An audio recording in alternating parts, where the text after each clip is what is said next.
តើ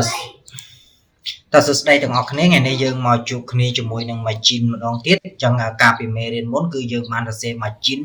ទាំង4ខាងនៅក្នុងបន្ទាត់តែមួយមានន័យថា margin លើក្រោមឆ្វេងស្ដាំគឺនៅក្នុងបន្ទាត់តែមួយអញ្ចឹងការសរសេរ margin គឺមានការសរសេរ tag របស់ margin គឺវាមាន3របៀបណាទី1យើងសរសេរទាំង4 margin ហ្នឹងនៅក្នុងបន្ទាត់តែមួយហើយទី2គឺគេសរសេរ margin ម្ដងមួយលើមួយក្រោមមួយឆ្វេងស្ដាំណាហើយទី3គឺសរសេរ margin តែ2ទេប៉ុន្តែចំនួនឲ្យបានទាំង4អូខេតោះតើគេសរសេរបែបណាអញ្ចឹងថ្ងៃមុនយើងរៀនមួយហើយគឺ margin តែមួយបន្ទាត់សរសេរ4 margin នៅក្នុងហ្នឹងប៉ុន្តែឥឡូវយើងនឹងចូលទៅដល់សរសេរតែ2នៅមួយបន្ទាត់ហើយយើងសរសេរលេខតែ2ទេតែចំនួនឲ្យ margin ទាំង4បានហើយបន្ទាប់មកយើងនឹងសរសេរ margin ម្ដងមួយតាមដែលយើងត្រូវការអូខេតោះអញ្ចឹងមេរៀនហ្នឹងគឺយើងមានប៊ូតុងមួយហើយយើងដាក់ឈ្មោះវាថាclass របស់វាឈ្មោះថា btn ហើយយើងចូលមក style គឺយើងបានសរសេរហើយគឺអូខេខ្ញុំអត់តបានបង្ហាញនេះទេអញ្ចឹងខ្ញុំចូលមកបង្ហាញកន្លែងហ្នឹងណាកាលពីសប្តាហ៍មុនឬក៏កាលពីមេរៀនមុនយើងបានសរសេរ margin 4គឺមានន័យថាយើងវាយពាក្យថា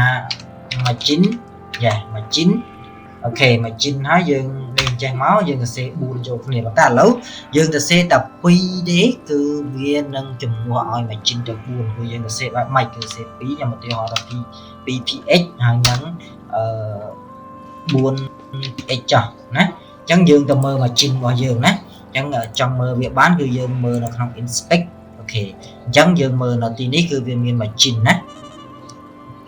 នេះ margin 244អញ្ចឹងយើងយកកន្លែងប៊ូតុងយើងមកវានឹងប្រាប់ margin ណាអញ្ចឹង margin 2គឺមានន័យថាmargin top 2 margin bottom 2ហើយដល់ពេល4នេះគឺមានន័យថា margin margin ឆ្វេងឬក៏ស្ដាំណា margin ឆ្វេង2 margin